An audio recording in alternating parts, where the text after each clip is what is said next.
오늘 11월 첫째 주입니다. 7일이지만 오늘이 첫째 주죠. 사도행전 41번째 시간 저희 같이 보게 되는데요. 오늘까지 11장이 다 마무리되게 됩니다. 성경이 참 재미있는데요. 지난주 본문이 19절부터 26절이었거든요. 그렇게 한 단락이 나뉘어져 있었습니다. 오늘은 27절부터 30절이고요. 오늘 본문 27절에 한 묶음이 어떻게 시작했냐면 아까 보시면 그때에 라고 돼 있잖아요. 그죠? 27절 첫 번째 단어가 지난주에 19절부터 26절까지 봤는데 그때도 첫 단어가 그때에 였습니다. 다음 주 12장 1절에 첫 단어가 뭘까요? 이렇게 좀 이렇게 호응해 주시면 감사하겠습니다. 그때에 여러분 이게 무슨 말이냐면요, 성경이 맥락이 있다는 거죠. 이야기의 흐름이 있고 어떤 일이 진행되고 있는 중간에 이런 일들이 일어났다. 성경이 단순히 그 한 문장 혹은 좋은 격언을 받아들이는 그런 책이 아니라 어떤 상황 속에서, 맥락 속에서, 흐름 속에서 하나님께서 인격적으로 사람들과 어떻게 소통하시며 우리에게 가르쳐주고 또 은혜를 주시는가, 그것을 우리가 알아야 한다는 겁니다. 여러분, 누가라는 저자는 이것을 분명히 처음부터 명시해 두고 있었습니다. 누가복음 1장에 이렇게 기록되어 있는데요. 보십시오. 우리 중에 이루어진 사실에 대하여 처음부터 목격자와 말씀의 일꾼된 자들이 전하여 준 그대로 내력을 저술하려고 붓을 든 사람이 많은지라. 누가가 복음서를 적으려고 할 때 이미 복음서에 대한 기록을 이야기했던 사람들이 꽤 있었습니다. 그런데 3절에서 누가가 뭐라고 이야기합니까? 같이 한번 읽어볼까요? 시작. 그 모든 일을 근원부터 자세히 미루어 살핀 나도 데오빌로 각하에게 차례대로 써보내는 것이 좋은 줄 알았노니 이는 각하가 알고 있는 바를 더 확실하게 하려 함이로다. 무슨 말인지 아시겠죠? 복음서가 이미 많이 쓰여졌었습니다. 마가복음이 가장 먼저 적혀졌었죠. 그래서 복음서에 대해서 적은 사람이 있었지만 의사인, 조금 철저한 면이 있는, 조사하기 좋아하고요, 아주 세밀하게 살피기 좋아하는 이 누가라는 사람도 데오빌로라는 그 각하에게 조금 더 정확한 내용을 전달해 주기 위하여 차례대로 적어보겠다라고 시작한 책이 뭐라고요? 누가복음이고, 그것에 연결된 책이 뭡니까? 사도행전이라는 것입니다. 그래서 누가라는 저자가 이런 의도를 가지고 적었기 때문에 누가복음에 그때에, 그리고 나서, 그래서 이런 식으로 연결되는 것을 우리가 볼 수 있습니다. 여러분, 성경은 이와 같이 흐름과 맥락이 있습니다. 그래서 우리가 이렇게 순서대로 성경을 보고 있고, 오늘 사도행전을 41번째, 올해 들어서 1월 1일부터 저희가 시작했지 않습니까? 쭉 이어서 보고 있습니다. 자, 그렇다면 오늘 본문은 어떤 배경 위에서 봐야 하는지를 우리가 좀 알아야겠죠. 단순히 한 명의 용한 선지자가 있었다? 그 사람이 누구였습니까? 오늘 본문에 그 이름도 신비한 인물 아가보죠. 여러분, 아가보에 대한 설교 들어보신 적 있습니까?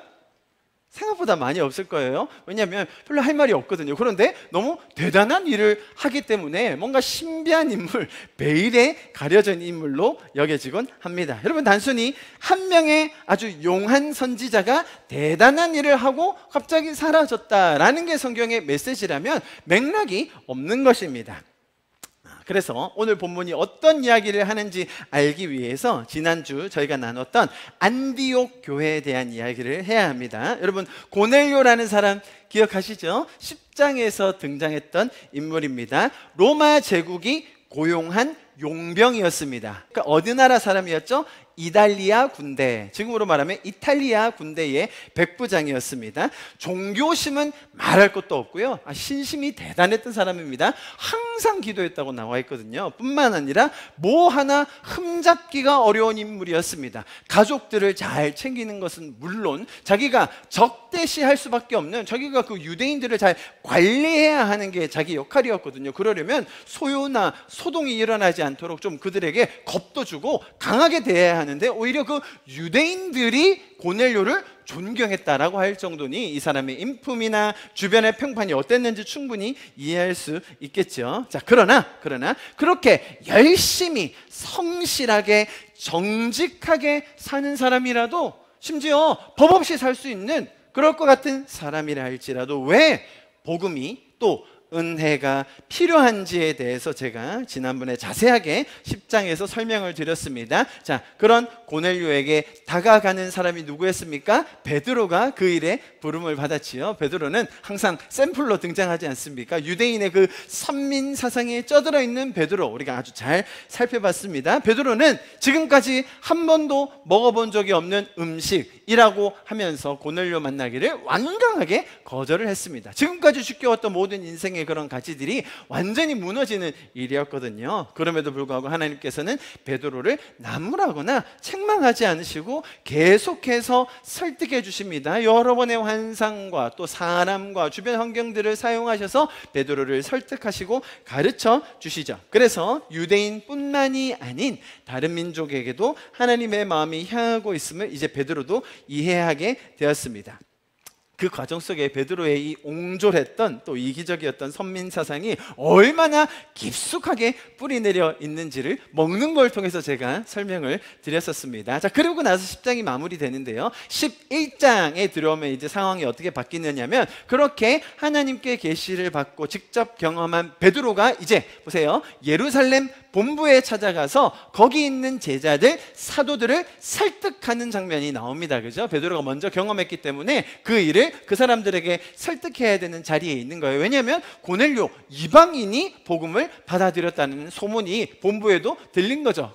그런데 그 사람들이 추궁했던 건 뭡니까? 너 돼지고기 먹었지? 라고 하면서 본질적이진 않지만 이런 죄인의 습성상 그 사람에게 뭔가 태클을 걸려고 하는, 딴지를 걸려고 하는 그런 장면을 우리가 봤습니다. 그럴 때 베드로가 얼마나 지혜롭게 반응했는지 성령께서 생각나게 해주시는 그 과정을 통해서 이가 그 사람들에게조차도 윽박지르거나 강제로 이야기하는 것이 아니라, 명령하는 것이 아니라 내가 경험한 이야기, 나에게 주셨던 그 말씀, 아이 메시지를 많이 썼지 않습니까? 그리고 그때 일어났던 상황을 단순히 팩트적으로 설명하는 것이 아니라 조금 더 부연 설명해서 그때 있었던 사람의 숫자라든지 지역의 이름이라든지, 아니면 조금 과장해서 내가 맞아 성령이 막 임하셨다고 하면서 그렇게 그 사람들에게 자신의 열정을 담아서 설명했던 베드로의 모습, 저희가 보면서 감동을 받았었습니다. 자, 그래서 결국 하나님께서 이렇게 일하심을 통해 이제 복음의 메시지가 유대인에게만 머물러 있는 것이 아니라 이제 조금 더 확장되는 그런 스테이지에 있었습니다. 자, 그 와중에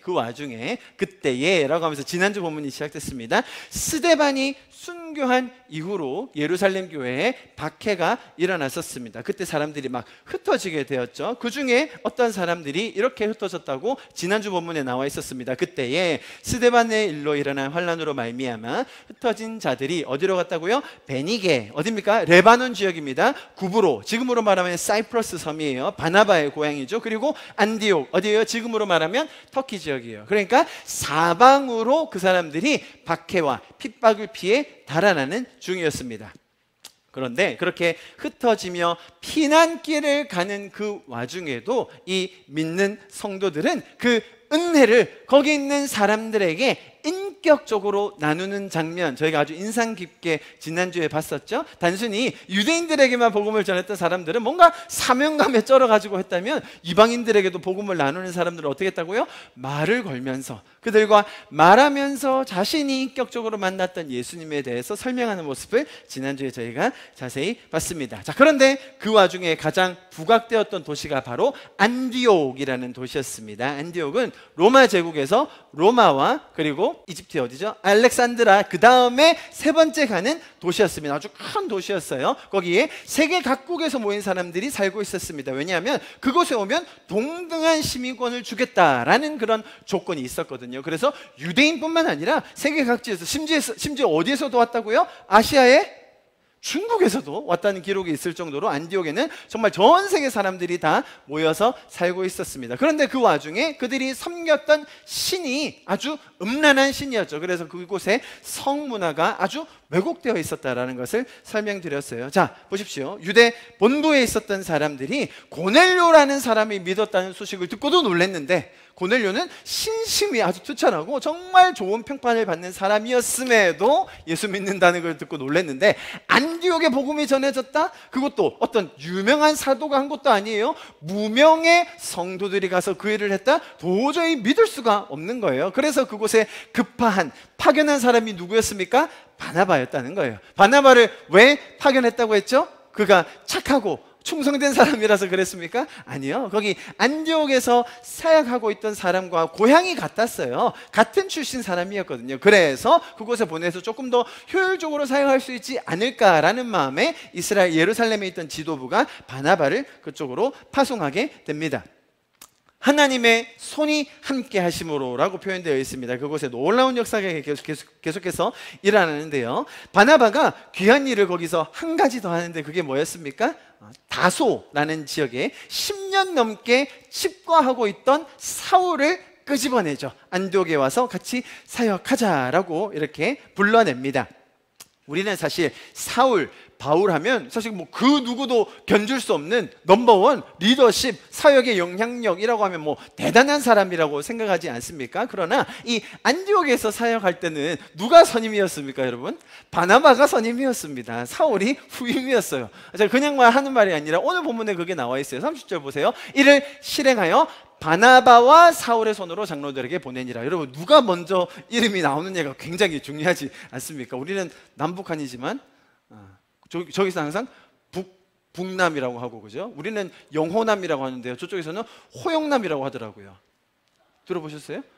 누가 먼저 나오는 게 굉장히 중요해요, 여러분. 성경에서도 마찬가지였는데요. 바나바와 사울, 그러니까 바나바가 선임으로서, 여기서는 약간의 선배로서 사울을 이끌어서 같이 사역을 했다라고 충분히 우리가 생각해 볼 수 있습니다. 자, 이렇게 안디옥 교회가 복음과 은혜의 풍성함 속에서 가르치고 배우며 나누는 이런 모습으로 인해서 그들이 드디어 처음으로 받게 된 칭호가 있었으니 그게 뭐였습니까? 그리스도인이라는 말이었습니다. 이스라엘의 예루살렘에 머물고 있던 그 교회는 사실 유대교의 아류로 생각이 됐습니다. 왜냐하면 다 유대교를 믿었던 사람들이기 때문에 다른 종교가 끼지 않았어요. 그래서 예루살렘 교회는 당연히 유대교에서 파생된 이단 분파인가 다른 종파인가 라고 여겼지, 완전히 다른 우리가 지금 생각하는 교회의 모습이라고 상상을 하지 못했어요. 그런데 처음으로 안디옥이라는 곳에서, 자, 안디옥에 모였던 사람이 어떤 구성이었다고요? 아시아부터 전 세계 모든 지역에서 모인 이 사람들이 같이 모여서, 그리고 바나바와 사울이 가르쳐주는 그 1년의 아주 집중적인 코스를 들음으로 이제 이들이 그리스도인이라 칭함을 받는 그 장면을 저희가 지난주에 마지막으로 보았습니다. 자, 이제 그러면 오늘 본문으로 들어가겠습니다. 그런 상황이 진행되고 있는 그때에, 자, 오늘 본문이 나오는데요. 자, 오늘 본문은 조금 내용상 짧기도 하지만 가장 눈에 띄는 대목은 단연 아까 말씀드린 아가보라는 선지자입니다. 우리가 아가보라고 생각하면요, 뭔가 그 예루살렘으로부터 파송받아가지고 안디옥에 딱 가가지고는 선지자들 중에 갑자기 벌떡 일어나가지고 이제 큰 흉년이 옵니다 라는 뭔가 좀 장엄하고 무시무시하고 뭔가 살벌한 그런 장면을 떠올려요. 그렇지 않습니까? 아가보라는 선지자의 이미지 혹시 여러분 가지고 계신 것이 있나요? 뭔가 대단한 계시를 받아가지고 엄청난 능력으로 온 세계에 흉년이 올 거다라고 예언한 선지자라는 거예요. 그래서 그가 가지고 있는 뭔가 특출한 능력, 비상한 은사를 가진 사람의 대표적인 예로 아가보가 등장하곤 하는데요. 여러분, 사실 우리의 마음에는 이런 예언, 앞으로 일어날 일에 대한 지시, 귀뜸, 추측, 뭐건 간에 우리가 앞으로 어떻게 될지에 대한 궁금증이 있을 수밖에 없는 것이 사실이죠. 여러분, 저와 여러분은 인간으로서 가지고 있는 이런 한계, 연약함이 너무 많죠. 또 죄적인 세상에서 살고 있기 때문에 생길 수밖에 없는 그런 사건, 사고, 앞일을 알 수 없는 이런 불안함으로 인해서 우리는 우리의 힘으로, 나의 능력으로 이 미래를 조절할 수 없다는 불안감이 항상 있을 수밖에 없습니다. 그러다 보니 우리의 미래에 대해서 누군가가 조그만한 실마리라도 준다면 그런 사람은 엄청 뜨게 돼 있습니다. 여러분, 은사가 여러 가지가 있거든요. 그 중에 가장 인기 있는 은사가 뭘까요? 아픈 사람에게는 치유의 은사가 제일 필요하고요. 안 아프고 좀 멀쩡한 사람들한테는 예언이 인기가 좋습니다. 뭐 예를 들어 뭐 섬김의 은사라든지 뭐 봉사의 은사 뭐 이런 거는 그냥 많이 하시고요. 우리는 뭘 원합니까? 예언과 치유. 여러분, 이 두 개의 은사만 있으면요, 교회가 아주 급격하게 성장을 합니다. 죄송합니다. 제가 그런 은사가 없어가지고 제가 계속 제자리 걸음을 하고 있는데 여러분, 예언 관련해서요, 맨날 나오는 질문이 그거예요. 도대체 저는 누구랑 언제 결혼할 수 있는 거죠? 아닌 것처럼 이렇게 마스크 뒤에서 나는 그런 게 관심 없는데 라고 하시면 제가 할 말이 없는데요, 사업을 시작하는 사람들이 언제, 어떻게, 어디서, 어떤 사람과 함께 사업을 시작하면 될까요? 야, 여러분, 이런 거를 예를 들어 누군가 예언으로 가르쳐 준다면 대단하지 않을까요? 이 회사에 가야 될지 저 회사에 가야 될지 어떤 사람을 만나야 될지 동으로 갈지 서로 갈지 물가로 가면 되는지 안 되는지 이사, 장명, 출산 모든 것에서 다 알고 싶어하는 그런 연약함이 인간 안에 있다는 거예요. 인간의 이런 죄성과 함께 있는 연약함 때문에 이런 추측들, 예측들, 오늘 표현으로 하자면 예언들에게 호감을 느끼게 만들어주는 게 당연합니다. 여러분, 자, 제가 조금 유머러스하게 설명드렸지만 우리가 뭐 지금 좌판 깔자는 거 아니잖아요. 이런 세속적인 시각이 아니어도 실제로 기독교 내에서도 이런 예언의 은사에 대해서 아주 진지하고 또 성경적으로 접근하려고 하는 분들이 많이 있습니다. 그럼 제가 이래봬도요, 저는 예언의 은사는 없거든요. 그런데 예언을 세계에서 제일 잘하는 분들을 제가 꽤 만났거든요. 별로 안 믿으시네요. 제가 옆에서 통역을 많이 해드렸거든요. 그래서 세계적으로 예언의 가장 끝판대장이라고 하시는 분들이 많이 오셨었어요. 제가 그때마다 항상 통역을 하면서 옆에서 주워 들은 건 많이 있습니다. 자, 여러분, 이런 은사 자체를 우리가 인정하고 예언의 은사를 사모하는 것 좋은 것입니다. 성경에 그렇게 나와 있어요. 은사를, 예언의 은사를 더 사모하라. 좋은 거예요. 자, 그런데 문제는 뭐냐면 이것을 사람 중심으로 보게 된다는 거예요. 결국 자, 이런 은사가 우리에게 영향을 끼치기 위해서는 사람이라는 매개가 필요하죠. 그죠? 누군가가 우리에게 얘기해주고 누군가가 우리를 위해서 기도해주면서 그런 것들이 드러나게 됩니다. 그래서 그런 사람이라는 매개를 통해서 하나님께서 우리에게 그분의 마음과 또 그분의 뜻을 전달해 줄 때가 있어요. 그런데 이렇게 은사를 주시고 또 마음을 주시고 예언을 하게 해주신 하나님은 온데간데 없어지고 사람에게 집중하는 경우가 허다하다는 거예요. 그래서 예언이나 은사를 이야기할 때에도 사람이 어떠해야 하는지에 초점이 맞춰져요.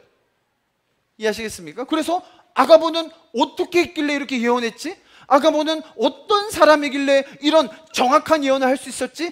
그러면 우리가 아가보에 대해서 연구해보자. 아가보라는 사람이 딱 2번 나옵니다. 사도행전에서요. 오늘 11장과 21장에 한 번 나오는데 별로 근거가 없어요. 그러다 보니 여러 가지 추측을 하는 거예요. 거기에 파생되는 정말 다양한 추측들, 예상들을 다 끄집어내서 우리도 예언하기 위해서는 이렇게 해야 하는구나라는 접근을 하기 쉽다는 거예요. 여러분, 예언을 하려면 정말로 위대한 선지자가 되어야만 할 수 있는 것입니까? 오늘 제가 그 부분에 대해서 조금 더 다뤄드리겠습니다. 여러분, 그런데 문제는 마지막에는 제가 이런 말씀드렸죠. 정말로 이런 예언에 대한 강의라든지 이런 것들 많이 제가 들어보고 또 실제로 하는 것도 많이 봤는데요, 대부분의 경우가 그렇기 때문에 우리가 예언을 하기 위해서 어떻게 돼야 되느냐? 항상 성령 충만돼야 된다로 가요. 우리가 깨끗해야 된다라고 가요. 우리가 하나님이 쓰시는 그릇이 되려면 깨끗한 그릇이 돼 있어야 하나님이 말씀하시는 통로가 될 것 아닙니까? 라고 다들 이야기하세요. 결론이 항상 그렇게 가요. 그러려면 우리가 어떻게 해야 돼요? 더 많이 기도해야겠죠? 더 열심히 노력해야겠죠? 그래서 뭔가 더 충만함을 받고 은사를 받아내면 우리도 예언할 수 있다라는 쪽으로 많이 갑니다. 여러분, 자, 주인이 있습니다. 여러분, 여기 뭐 여러 가지 그릇들 종류가 있어요. 금그릇, 은그릇, 동그릇, 녹그릇, 나무그릇 많이 있습니다. 주인이 어떤 그릇을 쓰시죠? 깨끗한 그릇을 쓰십니다. 예를 들어 뭐 저랑 이렇게 우리 재홍 형님이 있어요. 좀 있는데 예를 들어 저는 뭐 은그릇이고 형님이 금그릇이에요. 그러면 제가 좀 더러워요. 그런데 하나님이 절 쓰고 싶으세요. 그러면 주인이 어떻게 할까요? 씻으면 돼요. 자, 여러분, 우리가 깨끗한 그릇이라고 생각할 때 오해하는 부분이 있어요. 그릇이 어떻게 스스로를 깨끗하게 합니까? 그릇을 깨끗하게 하는 역할을 누가 하는 겁니까? 주인이 와가지고 그릇이 왜 이렇게 더러워? 나 너 안 쓸 거야. 자기가 씻지 왜? 그리고 제가 설거지 아주 열심히 하거든요. 그릇을 쓰려면 설거지를 해야 됩니다, 여러분. 깨끗하게 만들고 써야죠. 그릇에게 왜 그릇이 더럽다고 불평을 하시겠습니까? 하나님이 주인된 분으로, 우리를 책임지시는 분으로 여러 가지 그릇이 있지만 그 중에 깨끗한 것을 쓰시겠다고 말씀하신 이유는 예수 그리스도의 보혈로 우리를 깨끗게 하실 것을 우리에게 약속하신 것이라는 것을 깨달으시기 바랍니다. 이해하시겠죠? 주인이 깨끗하게 만들어 주신다는 거예요. 그런데 우리 쪽에서는 자꾸 내가 더 노력해서 이런 은사를 받아내고 획득해서 나도 뭔가 해보리라. 자, 모든 초점이 항상 사람에게 옮겨진다는 거예요. 그리고 그런 은사를 행여나 가지고 있는 분이 있다면, 야, 저 사람 대단하네. 어떻게 저 은사를 받았지? 뭘 대단해요, 대단하긴. 하나님이 은사를 주셨겠죠. 그 사람이 준비가 잘 되고 정말로 훌륭한 사람이라서 은사를 주셨습니까? 여러분, 그렇다면 성경의 이야기는 하나도 맞지가 않아요. 성경에 나오는 인물들은 그들이 잘나고 준비되고 정말 성령 받을 완벽한 깨끗함을 가지고 있어서 그렇게 된 것이 아니라, 여러분 사도행전만 보더라도 120문도들 그 성령이 임하는 장면에 모였을 때 그들이 너무나 준비되어서 성령이 내렸습니까? 아니죠. 성경의 표현은 뭡니까? 호련히, 그들이 기대하지도 못하고 예상하지도 못하고 성령이 뭔지도 몰랐어요. 이스라엘을 회복함이 이때이니까 라고 헛소리하고 있었다니까요. 하나님의 마음을 전혀 모르던 그 상태의 그 사람들이라도 하나님께서는 하나님의 성령을 부어주셔서 우리를 깨닫게 해주시고 생각나게 해주시는 분이 바로 우리가 믿는 일하시는 하나님이라는 거예요. 하나님이 우리를 위해 일해 주시는 거예요. 여러분, 너무나 놀라운 선언입니다. 타종교 어떤 신도, 세상의 어떤 시스템도 우리가 아직 죄인 되어 있을 그때에, 아무런 자격이 없을 그때에 우리를 위하여 생명을 주기까지 일하신다, 우리를 위해 목숨을 버린다, 그런 개념은 없다는 겁니다. 기독교의 유일하게 있는 이 은혜의 진리, 여러분 우리가 더 풍성하게 누릴 수 있기를 바랍니다. 그래서 오늘 내용조차도 아가보가 누구였지? 아가보는 어떻게 했길래 성령을 받았지? 어떻게 했길래 이렇게 정확한 예언, 역사 속에 기록이 되어 있는 그 전 세계에 일어나는 그 큰 흉년을 어떻게 맞출 수 있었지? 거기가 포인트가 아니라 하나님께서 이 일을 통해 우리에게 무엇을 가르쳐 주려고 하는지 그 메시지를 깨달아야 한다는 것입니다. 이해하시겠죠? 여러분, 신앙은 하나님과의 이 인격적인 관계를 통해서 우리의 삶에 그 하나님과의 스토리를 더 쌓아가고, 또 하나님과 동행함으로 우리의 삶이 더 풍성해지는 거예요. 그 풍성함을 나누는 것이죠. 그리고 우리가 그런 하나님과 동행하고 그런 하나님과 스토리를 쌓아갈 텐데, 그 하나님을 알아갈 수 있는 통로가 바로 성경이라는 것입니다. 그래서 성경은 하나님을 알아가는 책이에요. 사람의 위대함과 사람의 노력, 사람의 어떠함을 보는 책이 아니라 하나님을 배울 수 있는 가장 최고의 소스가 성경이라는 것입니다. 보세요. 하나님을 떠났던 인간들이 죄인이 되어 영적으로 죽었었습니다. 그런 우리를 하나님께서 먼저 사랑해 주셔서 찾아와 주심으로 우리를 구원해 주셨죠. 내가 나의 공로로, 나의 실력과 노력으로 할 수 없는 일이었기 때문에 우리는 이 구원함과 하나님의 일하심을 뭐라고 불러요? 은혜라고 부르는 것입니다. 그래서 구원받은 성도들은 그 은혜 안에서 감격함과 감사함으로 살아가게 됩니다. 성도들이 어떤 노력, 그죠? 꾸준하고 성실하게 노력할 수 있죠. 극단적으로 헌신할 수도 있고요. 나눔하는 것들 많이 있습니다. 그러나 그런 것들조차라도 그것을 논하기 이전에 우리는 이런 것들을 가능하게 하시는 하나님의 선제된 일하심과 그분의 은혜, 하나님의 약속과 선포를 먼저 알아야 하는 것입니다. 자, 그래서 오늘 본문도 비록 아가보라는 이 한 명의 위대해 보이는 인물이 엄청나게 부각되고 있는 것처럼 보이지만 성경의 핵심은 그곳에 머물고 있지 않다라는 것을 먼저 기억하고 들어가면 좋겠어요. 아가보가 누군지 막 그거 깊게 묵상하고 막 그거에 대한 또 계시를 받고 그럴 이야기가 아니라는 거예요. 왜 제가 이런 말씀을 드리냐면 이런 시도가 너무 많아가지고요, 유대인의 전승에는 뭐라고 기록되어 있냐면 아가보라는 사람은 누가복음에 나오는 70인 제자가 있는데 그 중에 한 명이었을 것이다. 왜? 70인 이름이 다 기록이 안 돼 있거든요. 그러니까 분명히 아가보는 거기 있었을 거예요. 여러분, 마가의 다락방에 120 문도가 있었을 때 그 이름이 다 나와 있습니까? 다는 없어요. 몇 명만 나와 있습니다. 그런데 아가보는 그 중에서도 리더 중에 리더였다. 뭐 이런 유대인의 전승이 많이 남아 있습니다. 성경에는 없는 게 유대인들이 스스로 그렇게 믿는 부분이 있는데요. 여러분, 성경은 그런 말을 하는 것이 아니라 그럴 수도 있죠. 그거 자체를 부정하고 싶진 않지만 성경은 이 사람을 강조해서 그가 했던 행동, 또 성령을 받고 예언을 할 수 있는 비결을 알아내라고 우리에게 말씀하시는 것이 아니라는 것, 여러분 꼭 기억하셨으면 좋겠습니다. 이런 어떤 예언의 비결이라든지 아니면 예언을 할 수 있는 노하우나 또 예언으로 인한 무용담들 엄청 많이 있거든요. 여러분, 그런 것들을 다 더 깊게 나누고 또 연구해라 라는 것이 핵심이 아니라는 거죠. 아니, 여러분, 비단 아가보뿐만 아니라 성경에 나오는 모든 인물들을 볼 때 우리는 그 한 사람 한 사람의 특징, 뭔가 복을 받을 수 있었던 비결, 사역에 성공했던 노하우 등을 얻어내는 것이 성경을 보는 관점이 아니라 하나님께서 이런 상황 속에서 어떻게 일하셨는지, 사람들의 연약함과 죄성 속에서도 하나님께서 끝까지 포기하지 않으시고 붙드시고 인도하시는 그 하나님의 성품, 일하심, 열정, 약속을 배울 수 있기를 축복합니다. 여러분, 어떻게 하면 기도 응답을 받고 어떻게 하면 치유함을 받습니까? 많은 분들이 그렇게 얘기하십니다. 네 믿음대로 될지어다 하니까 믿음이 있어야 될 거 아닙니까? 라고 이야기 많이 하세요. 그러면 귀신 들린 사람에게도 믿음이 있었습니까?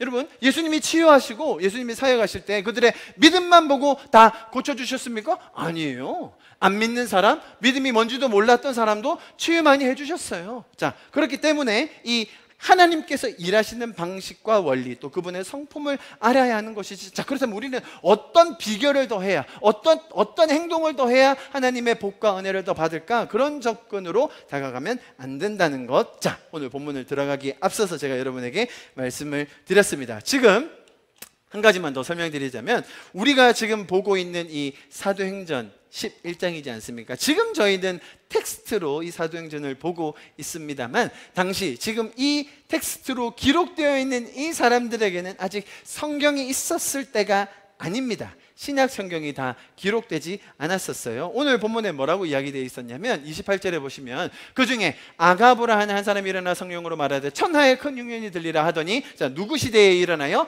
글라우디오 때에 그렇게 되니라. 글라우디우스 시저라는 사람입니다. AD 41년에서 54년, 약 13년 동안 로마 제국을 통치하였는데요, 이 사람이 통치할 때가 굉장히 힘든 때였어요. 왜냐하면 기근이 많았다고 역사학자들, 타키투스, 수에토니우스, 굉장히 유명한 역사학자들입니다. 이 사람들이 로마 제국에 그런 기근이 많이 있었다라는 역사적인 기록을 해놓고 있습니다. 특히 오늘 본문의 이야기는 역사학자들이 추정하기로는 AD 45년경에 있었던 팔레스타인 지역의 대기근을 가르치는 것으로 생각하고 있습니다. 자, 무슨 말이냐면 AD 45년 신약 성경이 정경화, 그러니까 성경으로 다 모여져서 인정받기 이전이에요.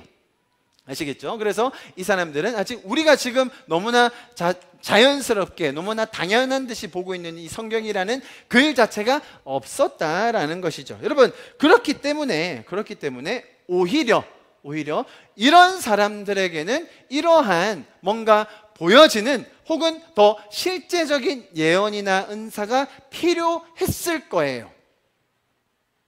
이해하시겠습니까? 여러분, 한국에서 기적적인 일이 많이 일어납니까? 아프리카에서도 많이 일어납니까? 아시잖아요. 왜 그렇죠?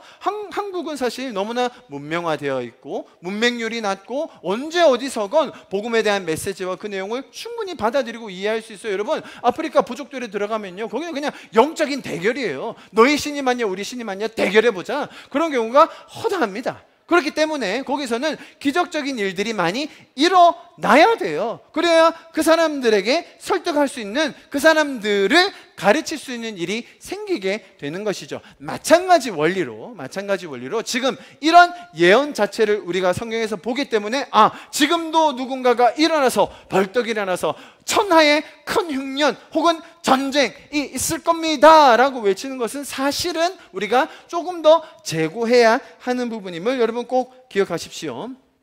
자, 성경이 없고 글이나 문명이 덜 발달한 곳에서 이렇게 기적이 더 일어나는 것처럼 오늘 본문도 그런 관점에서 보면 좋겠다는 그런 이야기입니다. 저와 여러분은 지금 현재 성경의 시대를 살고 있어요.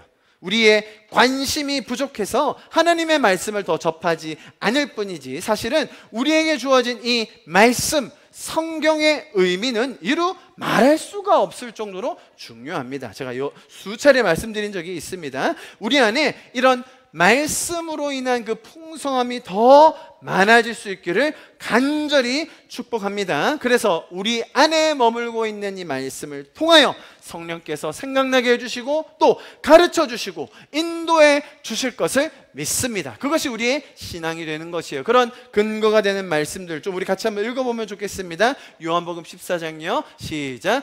보혜사 곧 아버지께서 내 이름으로 보내실 성령, 그가 너희에게 모든 것을 가르치시고 내가 너희에게 말한 모든 것을 생각나게 하리라. 말한 것이 무엇인지를 알아야 될 거 아닙니까? 그죠? 말씀이 우리 안에 풍성하게 있을 때 그것이 가능할 겁니다. 다음요 10편 119편 시작. 주의 말씀은 내 발의 등이요 내 길의 빛이니이다. 마지막입니다. 누가복음 12장 시작. 마땅히 할 말을 성령이 곧 그때에 너희에게 가르치시리라 하시니라. 할렐루야. 하나님께서 우리에게 주신 이 놀라운 말씀의 풍성함이 우리의 삶의 길을 비춰주는 등과 또 인도자의 역할을 할 것을 우리가 기대합니다. 할렐루야. 자, 지금까지 서론이었고요.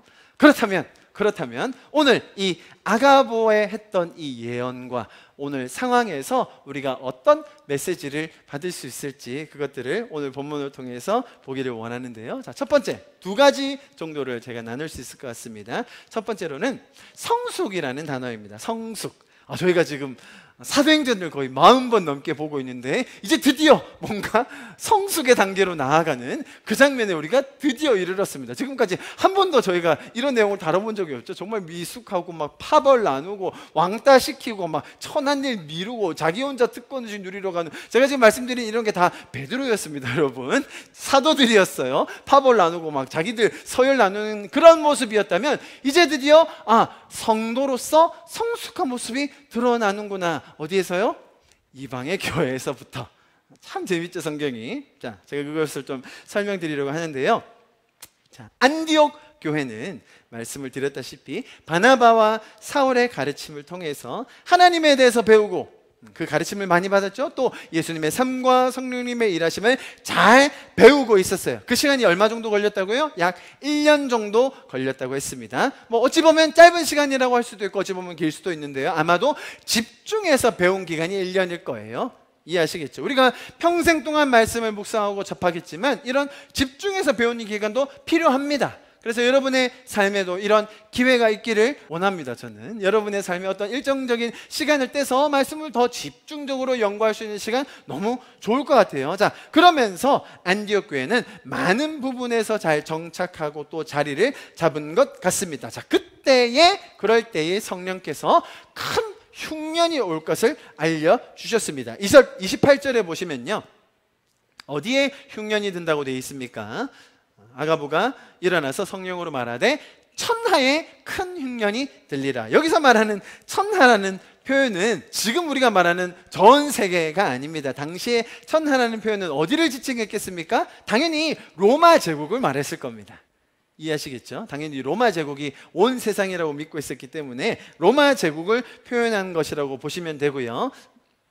그런데 다행히도 로마 제국 중에서도 흉년의 편차가 있었던 것 같습니다. 예루살렘, 팔레스타인 지역은 꽤나 기근이 심했지만 지금 여기 터키지요, 안디옥 지역은 그나마 도울 수 있는 여력이 있었던 것으로 보아서 그 지역보다는, 그러니까 예루살렘보다는 그 기근이 훨씬 덜했다라는 것을 충분히 짐작해 볼 수 있습니다. 자, 이런 흉년에 대한 예언, 예언뿐만 아니라 우리가 지금 당장 일기예보만 보더라도 이런 소식을 듣는다면 당연히 사람들은 자신들의 밥그릇을 챙기기 마련입니다. 자, 그런데 너무나도 감사하게 안디옥 교인들의 반응은 정말 성숙함으로 드러났습니다. 저는 이런 구호하는 활동이지 않습니까? 여기 보시면 부조, 죽은 사람한테 보내는 부조가 아니고요. 여기 보면 헌금이라고 돼 있어요. 구제 헌금, 영어로는 그냥 help, 도움이라고 돼 있습니다. 그래서 그 사람들에게 도움을 주는 이런 결정을 하기 위해서 저는 그렇게 생각해서 당연히 바나바와 사울이 앞에 서가지고 이런 필요에 대해서 나누고 이런 결정을 함에 있어서 어떤 리더 되는 사람들이 다 앞에서 뭔가 동원하고 설득하고 설명해가지고 돈을 모아서 하지 않았을까라고 저는 그렇게 생각을 했거든요. 그런데 오늘 본문을 보니까 참 인상적인 말이 나와 있습니다. 29절 보십시오. 제자들이 각각 그 힘대로 유대에 사는 형제들에게 부조를 보내기로 작정하고, 그리고 바나바와 사울은 뭐합니까? 이를 실행하여 바나바와 사울의 손으로 장로들에게 보내니라. 바나바가 앞장서서 막 사울이 사람들을 격려하고 동원해서 이런 일을 했던 것이 아니라 이 두 사람은 사실 대표격으로 방문했을 뿐, 여기에서 일어났던 이런 아름다운 일들은 각각의 사람들, 각 제자들이 이 일을 듣고 자신들의 형제자매를 돕는 일에 동참하게 되었다는 너무나 아름다운 성도의 섬김의 모습이 나와 있습니다. 여러분, 동시에 이 기근으로 인한 안디옥 교회가 예루살렘 교회를 돕는 이 일을 통해서 어떤 일이 일어났냐면, 안디옥 교회의 성숙과 동시에 또 예루살렘 교회의 성숙에도 영향을 미쳤어요. 그 이유는 뭐냐면, 자 보세요. 이 헌금을 통해서 지금까지는 명목상 예루살렘 본부에서 명목상, 그래 이제 이방인의 교회도 우리가 이제 믿기를 구원이 임하구나, 성령께서 임하셨구나, 하나님이 이제 저기도 일하시는구나 라고 땅땅땅 결정은 했어요. 명목상으로 그걸 받아들이긴 했어요. 그러나 심적으로 혹은 정말로 인격적으로 그들과 교제하고 교류하고 관계를 맺고 있었느냐? 아직 그런 적은 없었다는 거예요. 만약에 예루살렘 교회에서 자존심을 세웠다면, 그래도 우리가 장자인데, 우리가 첫째인데, 우리가 선임인데, 저 사람들한테 헌금을 받으면 되겠어요? 자존심 있지? 안 됩니다. 돌려보내세요. 라고 하는 경우가 엄청 많아요, 여러분.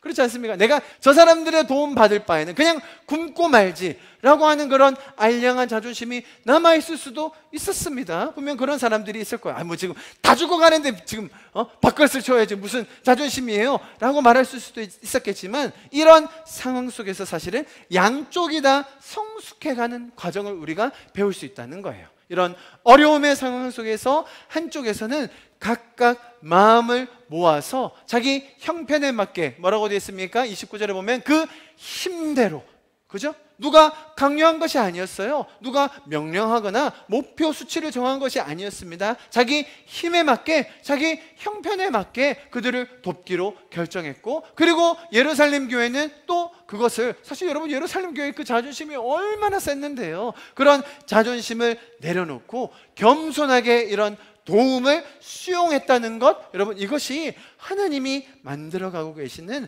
정말 교회들의 성숙인 것을 우리가 알 수 있어요.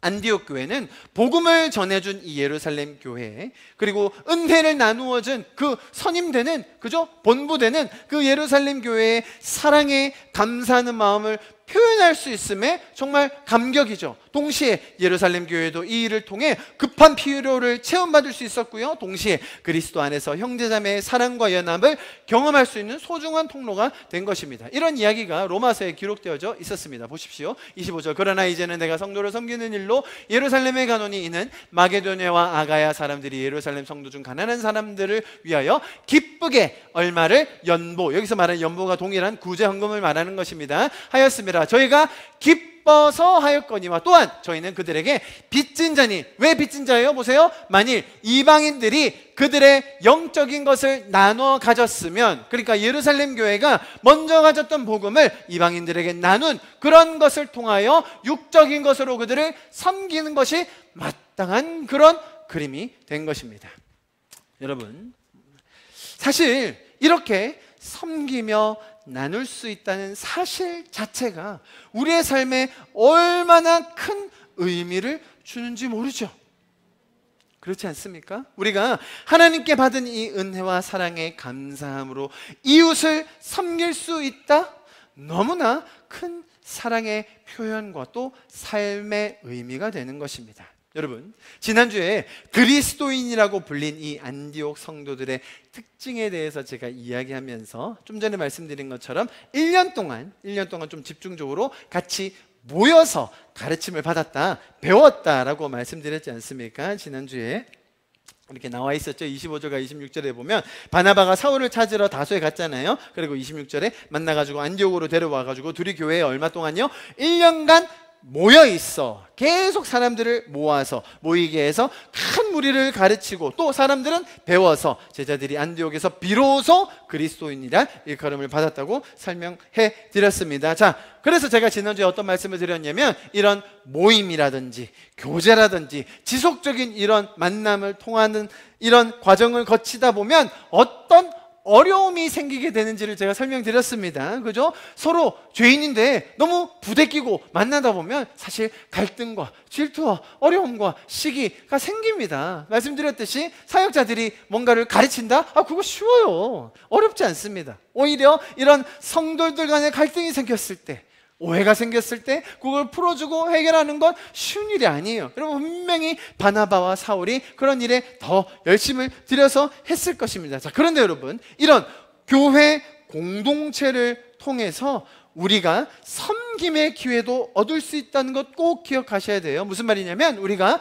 공동체의 이런 친밀한 교제를 통해서 서로를 알아가는 거예요. 서로의 필요를 알 수 있게 된다는 거예요. 그래서 동시에 섬길 수 있는 기회, 사랑할 수 있는 그 시도를 할 수 있음에 우리가 감사할 수 있는 거예요.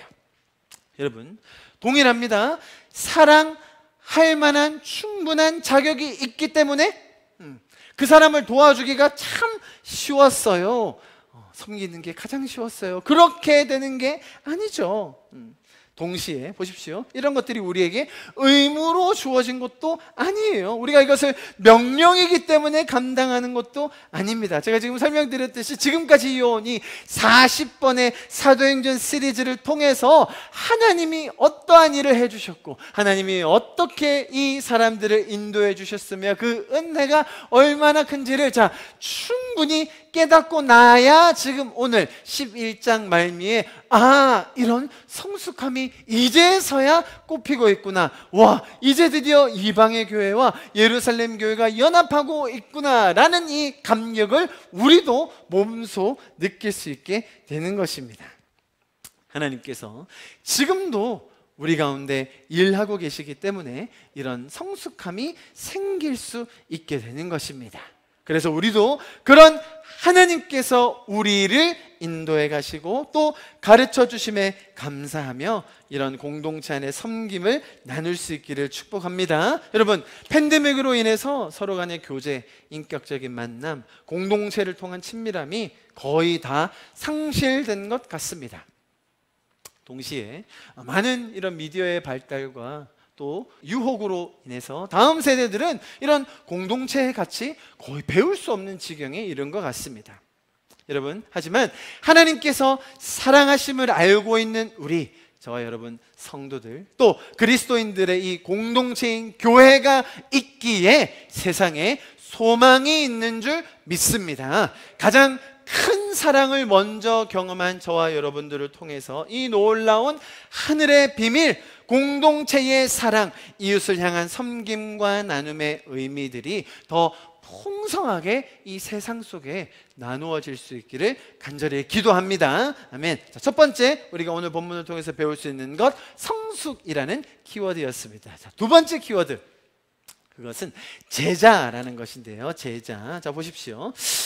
우리가 본문 오늘 볼 때 제가 말씀드렸듯이 아가보라는 인물에 워낙 집중을 하고 또 부각하고 강조하다 보니까 아가보라는 사람이 예루살렘에서 따단 혈혈단신으로 와서 뭔가 큰 예언을 했나 보다라고 저는 생각하고 있었는데요. 오늘 본문을 보니까 그렇지 않더라고요. 27절에 보면 그때에 선지자들이, 여러 명의 선지자가 예루살렘에서 이 안디옥을 방문한 겁니다. 아가보 혼자 혈혈단신으로 내려와서 큰 사역을 이루고 뭔가 해집어 놓고 그렇게 간 것이 아니에요. 여러 선지자들이 와서 이 안디옥 교회를 대상으로 그들을 섬기고 또 선지자적인 역할을 했다는 겁니다. 이해하시겠죠? 자, 이들이 내려와서 어떤 일을 했을까요? 아가보는 예언을 했습니다. 또 이들이 모두 다 선지자라고 불리는 사람들이었어요. 선지자라는 이 표현 자체가 신약에서 이번 이 구절에서 처음 등장하게 되었어요. 그리고 나서 이제 선지자라는 단어와 역할에 대해서 이제 신약 쭉 이어가면 몇 개가 나오긴 합니다. 자, 여러분, 이들이 했던 사역이 어떤 것일지 우리가 충분히 예측해 볼 수 있는데요. 사실 예언이라는 게 성경에 조금 나오긴 하지만 생각보다 많진 않아요. 자, 사도행전에서도 사실 생각보다 예언하는 장면 많이 안 나옵니다. 어쨌든 간에 예언에 대한 많은 설명들이 있긴 합니다. 신약에도 있고 구약에도 있는데 그것을 가장 잘 나타내는 예언의 성격을 가장 잘 설명해 주는 구절이 바로 고린도 전서 14장입니다. 한번 보십시오. 1절, 사랑을 추구하며 신령한 것들을 사모하되 특별히 예언을 하려고 하라. 그렇게 나와 있죠, 그죠? 방언을 말하는 자는 사람에게 하지 아니하고 하나님께 하나니 이는 알아듣는 자가 없고 영어로 비밀을 말함이라. 방언에 대한 설명이고요. 그러나 예언하는 자는 사람에게 말하여, 자, 그 다음 보세요. 사람에게 말하면서 어떤 역할을 하는 건지, 예언이라는 게 어떤 것인지를 설명해 주고 있습니다. 보세요. 덕을 세우며, 1번 덕을 세우며, 두 번째 뭐예요?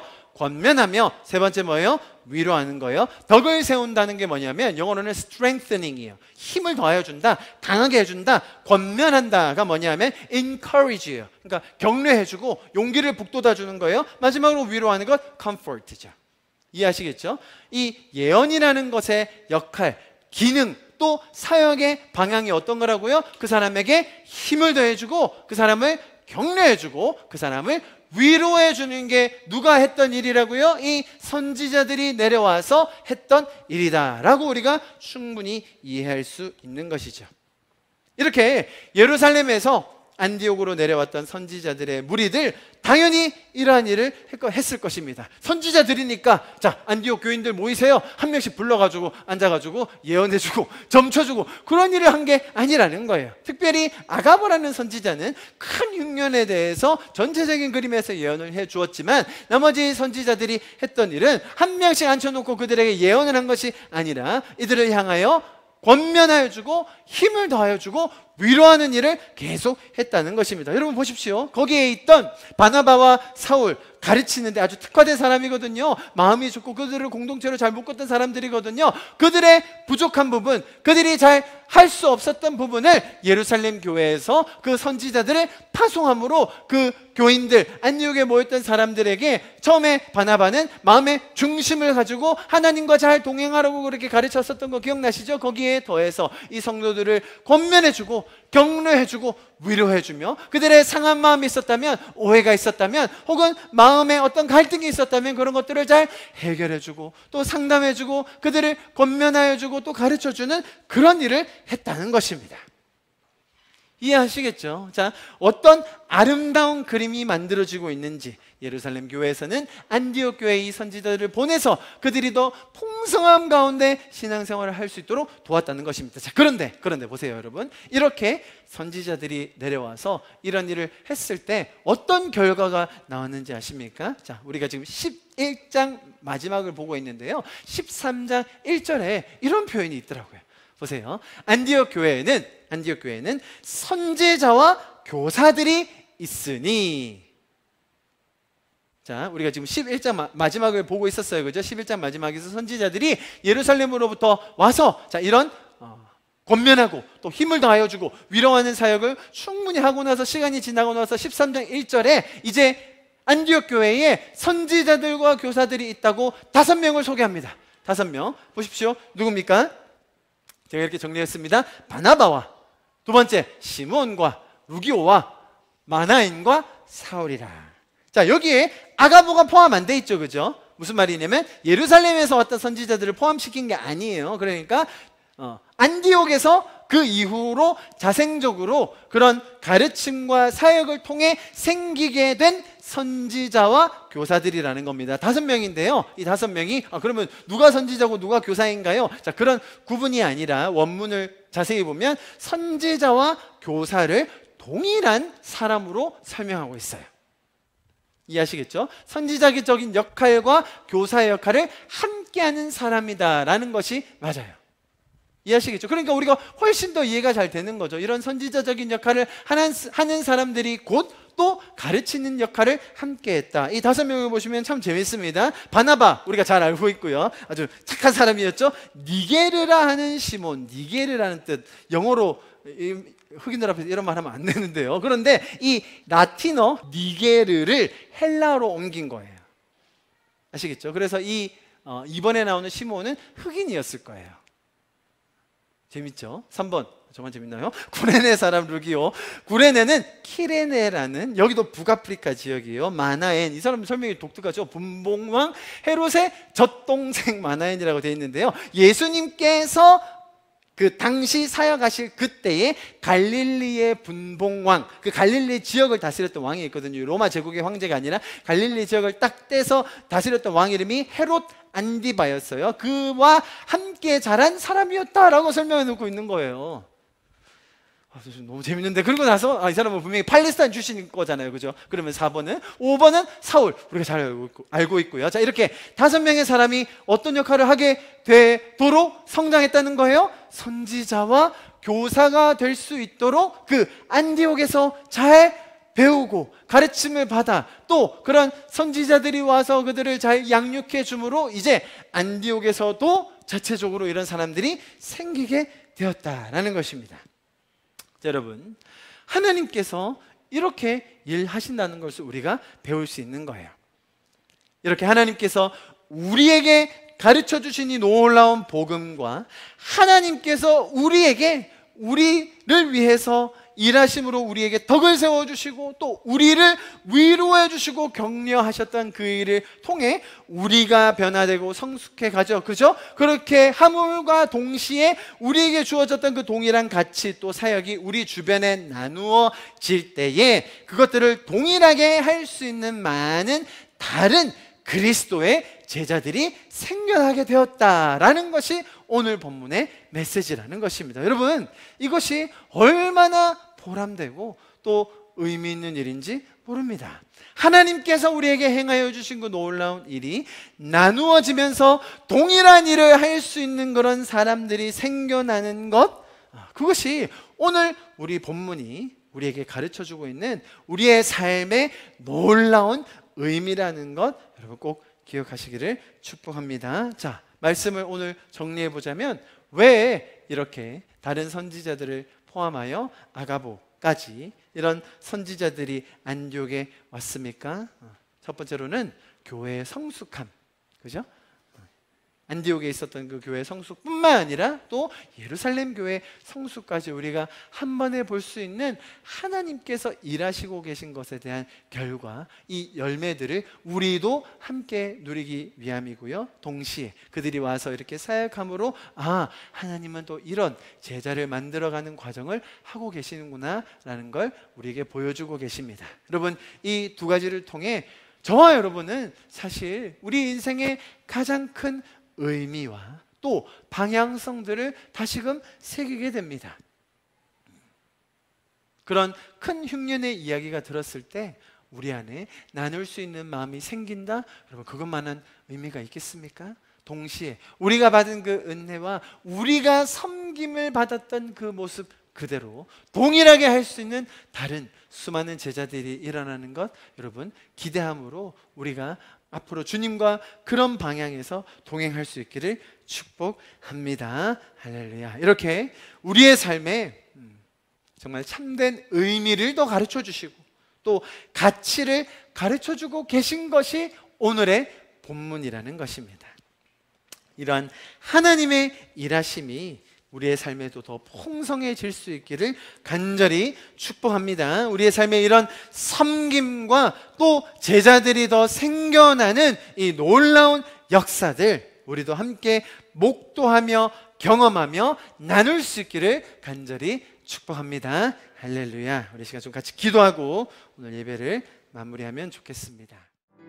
우리가 먼저 사랑하지 않았고 우리가 먼저 용서를 구하지 않아도 주님이 먼저 우릴 찾아내셨고 주님이 먼저 우릴 용서하셨네. 우리가 아직 선한 것이 없어도 우리가 아직 온전함을 갖지 못해도 주님이 모든 의로움이 되시고 주님이 모든 사랑 부어주시네. 한 번 더 찬양합시다. 우리가 먼저 사랑하지 않았고 우리가 먼저 용서를 구하지 않아도 주님이 먼저 우릴 찾아내셨고 주님이 먼저 우릴 용서하셨네.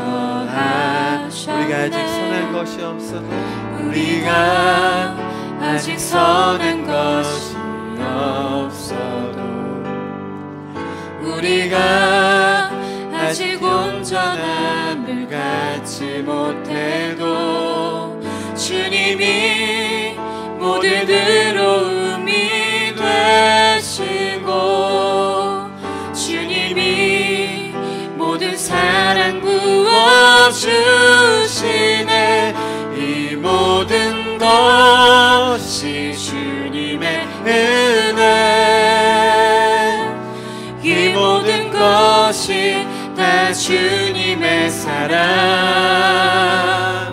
헤아릴 수 없는 우리 주의 은혜, 이 모든 것이 다 주님의 사랑, 이 모든 것이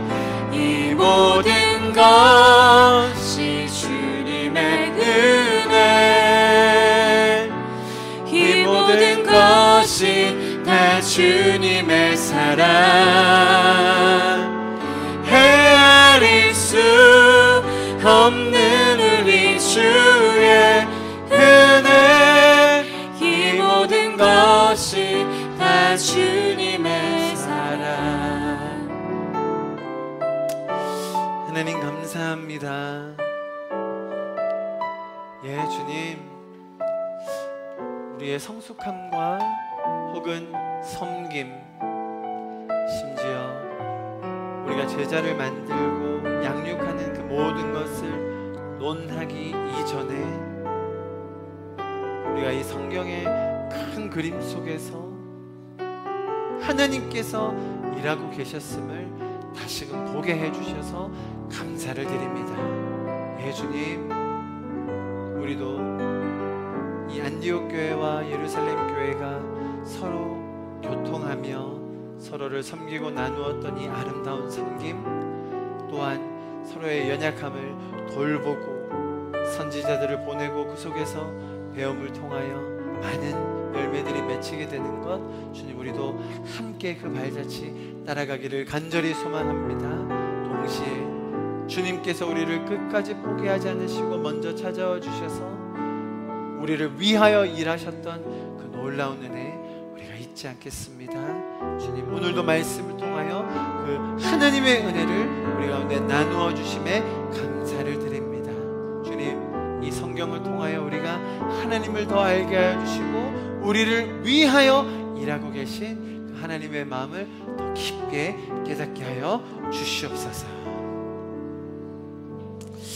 지금은 우리 주 예수 그리스도의 그 무한하신 은혜와 우리를 위하여 일하시고 우리를 먼저 찾아오셔서 끝까지 포기하지 않으시는 그 하나님의 영원하신 그 은혜와 우리로 하여금 정말 오늘 본문에서 배운 이 성숙함과 사람을 세우는 그 일에 우리의 삶의 의미를 더하여 주기 위하여 우리와 동행하시며 함께 일하여 주시는 그 성령님의 역사하심이 정말 성경을 통하여 하나님을 더 배우기 원하고 하나님과 더 교제하며 하나님과 더 인격적인 관계를 누리기 원하는 이곳에 계신 한 분 한 분 성도, 그 삶과 일터와 학업과 가정 가운데 또 이 자리에 함께하지 못하지만 온라인으로 참석하며 동일한 은혜를 나누는 많은 성도들 가운데 지금부터 영원히 함께 하시기를 간절히 축원하며 기도하옵나이다. 아멘.